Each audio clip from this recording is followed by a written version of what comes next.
আসসালামু আলাইকুম। Hello viewers, আমি নতুন আরেকটি ওয়াটার কালার নিয়ে চলে আসলাম।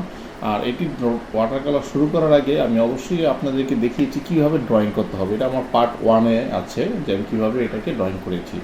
আর এখন হচ্ছিল পার্ট 2, যেটাকে আমি ওয়াটার কালার করে আপনাদেরকে দেখাবো যে কীভাবে ওয়াটার কালার করতে হবে। প্রথমে আমি আকাশে পরিমাণ মতো পানি দিয়ে নিয়েছি, পুরো কাগজটাকে হালকা হালকা করে ভিজিয়ে নিয়েছি। এখন এখানে ব্লু এবং হালকা একটু এই যে আপনার কালো টাইপের রং দিয়ে এটাকে আমি আকাশের ড্রয়িংটা করছি।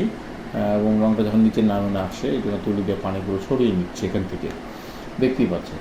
আর যেহেতু আকাশে একটু মেঘ ভাবটা রাখার চেষ্টা করেছি, তাই একটু হচ্ছিল ওই যে বানসিনা এবং ব্লুর সাথে একটু মিলিয়ে তারপর কালারটা দিয়েছিলাম। এখন গাছের কালার করছি, উপরে একটু হালকা হলুদের কালার দিয়েছি এবং টিএ কালারের সাথে একটু হলুদের কালার মিলিয়ে দিয়েছিলাম। তারপরে হলো আপনার গ্রিন কালারটা, গ্রিনের সাথে হালকা একটু বানসিনা কালার মিলিয়েছিলাম।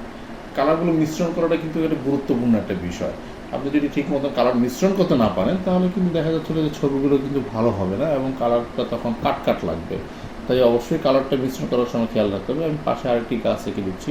আর এই ছবিটা মূলত কিন্তু ঝর্ণার একটা ছবি হবে। ঝর্ণা বলতে কি পাহাড়ি অঞ্চলের যে বসত ভিটা, এইটা মূলত ছবি। এই ছবিটা এখন দূরের কিছু গ্রামে বা দূরের পাহাড়ের ব্যাপারটা আঁকার চেষ্টা করছি। এই যে একটু হালকা হালকা কালার দিয়ে, কালারটা খুব গাঢ় দিচ্ছি না, হালকা করে দিচ্ছি। আর ওয়াটার কালারটা কিন্তু অবশ্যই মাথায় রাখতে হবে, পানির পরিমাণটা কিন্তু একদম সঠিক করে দিতে হবে। ঘরের চালের উপর রঙটা করে দিচ্ছি, হালকা একটু হলুদ নিয়েছি, তার সাথে একটু বানসিনা কালার নিয়েছি, পাউডার একটু বানসিনা দিয়ে দিচ্ছি, একটু ডার্ক করার চেষ্টা, এখানে একটু আলো ছায়ার ব্যাপারটা রাখার চেষ্টা করলাম এবং তারপরের যে চালটা সেটা রঙ করে নিচ্ছি। হ্যাঁ, এবং নিচ দিয়ে একটু ডার্ক করে দিলাম, ওই উপর দিয়ে হালকা হালকা করে দিচ্ছি। এই সাইডের থেকে কিন্তু এই সাইডটা একটু আপনার ডার্ক করে দিলাম। তারপরে হচ্ছিল আবার সামনে একটা বারান্দা দিয়েছি, সেই বারান্দারও আপনার আস্তে আস্তে করে এই চালের যে কালারটা সেটাই আমি দিয়ে দিচ্ছি। আর একটা কথা, তুলির সাথে অবশ্যই কাগজের সাথে এমনভাবে করতে হবে যিনি ব্যালেন্সটা ঠিক থাকে। আপনি যদি ব্যালেন্সটা ঠিক না থাকে তাহলে কিন্তু দেখা যাবে যে রং টং করে কিন্তু খুব একটা স্বাচ্ছন্দ্য বোধ করতে পারবেন না। কাগজটা যদি একটু সফট থাকতে হয়, এটা কিন্তু ওয়াটার কালার আলাদা পেপারই কিনতে পাওয়া যায়, সেই ওয়াটার কালার পেপারে আমি কাজটা করছি। বা ঘরের ভিতরে যেই ছোট ঘরের যে বাউন্ডারি, সেই বাউন্ডারিগুলোতে আমি খয়েরি কালার দিয়ে দিচ্ছি। বাঁশের বা বেড়ার হচ্ছে রং, আমি সেটাকে একটু খয়েরি টাইপের কালার দিয়ে আমি দিয়ে দিলাম। এবং এখানে একটু দরজা দিয়েছি এবং নিচ থেকে যে শেড পরে ছায়া পরে সেই ছায়াটা দেওয়ার চেষ্টা করলাম। তারপরে এই পাশের যেই আপনার বেড়া, সেই বেড়াটা দিয়ে দিচ্ছি এবং এখানেও কিন্তু খয়েরি কালারের সাথে হালকা একটু রেড এবং কালো মিশ্রণ করে নিয়েছি। আপনি আবার চাইলে খয়েরির সাথে ব্লু মিশ্রণ করতে পারেন, বা ব্লু বলতে কি লাইট ব্লুটা মিশ্রণ করে দিতে পারেন চাইলে, বা আপনি অন্য কোনো কালার দিতে পারেন, সেটা নিয়ে কোনো সমস্যা হবে না। এবং একটু আস্তে আস্তে করে পুরোটা আমি পরিপূর্ণ করে দিচ্ছি, দেখতে পাচ্ছেন বন্ধুরা।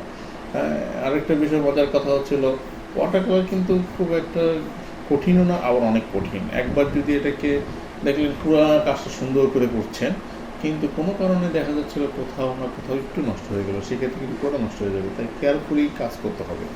এখন আমি যে ঘরের নিচে আপনার বাঁশ বা যে লাঠিগুলো আছে সেগুলো আমি ড্রয়িং করার চেষ্টা করছি। তার আগে ঘরের নিচে তো অন্ধকার থাকবে, আলো বাতাস যদি আলো ঢুকে না, সেক্ষেত্রে অন্ধকারতে আমি একটু ডার্ক করে ওই জায়গাটুকু রং করে দিচ্ছি।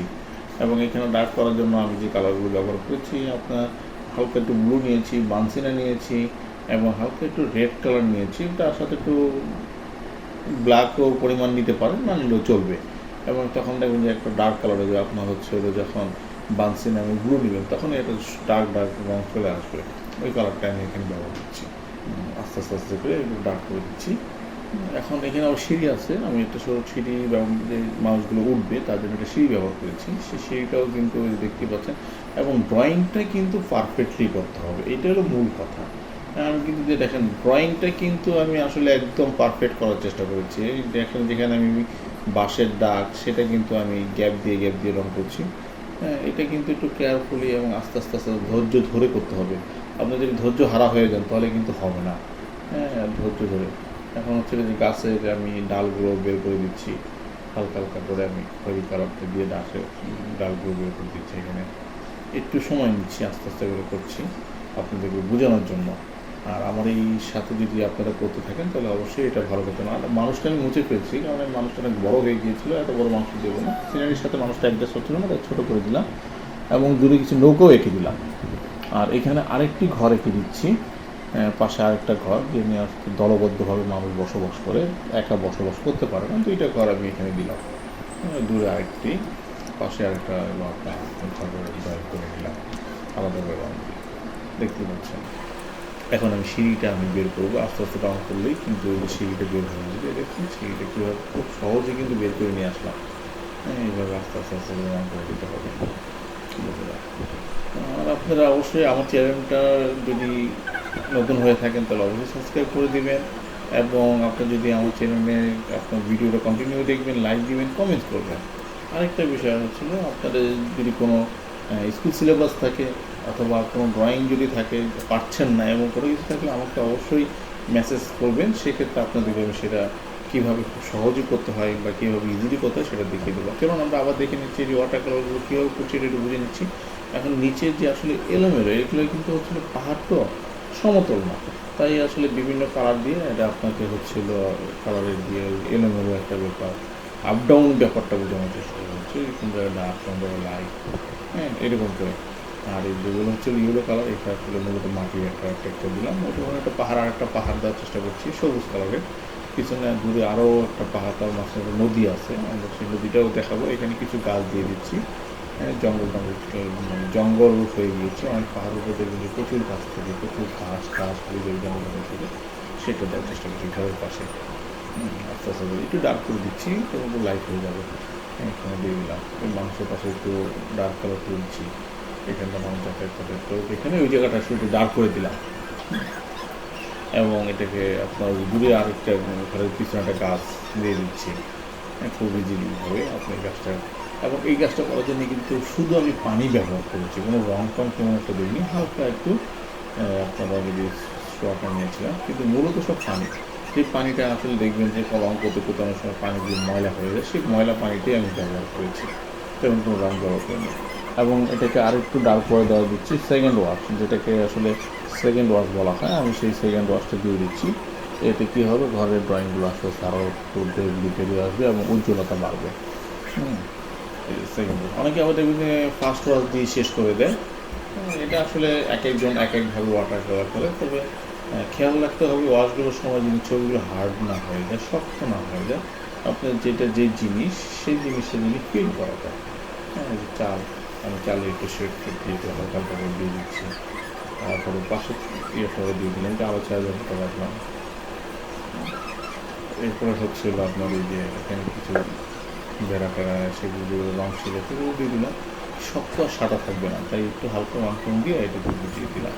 এটাকে আরও ডিটেলস করতে পারতাম, কিন্তু আপনাদের বোঝার সুবিধার ক্ষেত্রে আমি আরও একটু ইজিলি করে দিলাম, কাজটা যদি খুব বেশি একটা জটিল না হয়, যদি আপনারা খুব ইজিলিভাবে দেখে এটা ড্রয়িং করতে পারেন। এখানে যে আলো ছায়া বসে একটু ডার্ক করে রঙটা একটু বের করে নিয়ে আসার চেষ্টা করলাম, ওই পাশটুকু আলো দেখেছিলাম, যার কারণে আসলে অতটা দিলাম না।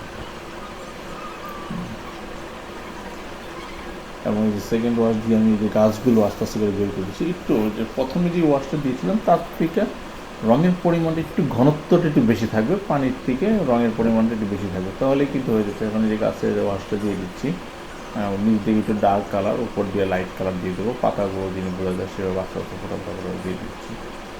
আপনারা বাসাটা কীভাবে দিতে পারবেন, এখানে যে ব্লু কালার আর সবুজ কালার এরকম মোটেই ব্যবহার করা হয়েছে, খুব ইজিলি দেখতেই পাচ্ছেন বন্ধুরা। আরেকটি কথা অবশ্যই বন্ধুরা যে মনে রাখবেন, ওয়াটার কালার করার সময় কখনো কিন্তু খুব বেশি গাঢ় দিয়ে করা যাবে না, কারণ খুব বেশি গাঢ় প্রথম ডাকা করে ফেলে কিন্তু পরে আর লাইট করা যাবে না। তাই অবশ্যই চেষ্টা করবেন প্রথমে লাইট করে করার জন্য, তারপরে সেকেন্ড বার হচ্ছে গাঢ় করে দেওয়ার জন্য। আর আপনি যদি একবারই গাঢ় করে ফেলেন তাহলে প্রথম ওয়াশ থেকেই বের করে নিয়ে আসতে হবে ছবিটা। আচ্ছা, যাই হোক, আমার ছবিটা প্রায় শেষের দিকে দেখতেই পাচ্ছেন। আশা রাখি চেষ্টা করবেন খুব সহজে এই ছবিটা আঁকতে পারবেন। নতুন কোনো ক্লাস নিয়ে নতুন সপ্তাহে আবার চলে আসবো আমি। আজকে এখানেই বিদায় নিচ্ছি, ভালো থাকবেন, খোদা হাফেজ।